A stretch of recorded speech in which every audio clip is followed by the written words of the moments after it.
Ang mabuting balita ng Panginoon ayon kay San Lucas.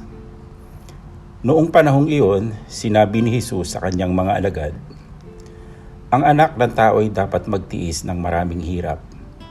Itatakwil siya ng matatanda ng bayan, ng mga punong saserdote at ng mga eskriba. Ipapapatay nila siya, ngunit sa ikatlong araw ay muling mabubuhay." At sinabi niya sa lahat, "Kung ibig ninumang sumunod sa akin, limutin niya ang ukol sa kanyang sarili. Pasanin araw-araw ang kanyang krus at sumunod sa akin. Ang naghahangad magligtas ng kanyang buhay ay siyang mawawalan nito. Ngunit ang mag-alay ng kanyang buhay alang-alang sa akin ay siyang magkakamit noon. Ano nga ang mapapala ng tao?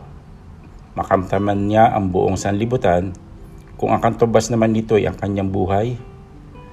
Ano nga ang mapapalya niya kung siya'y mapapahamak?" Ang mabuting balita ng Panginoon.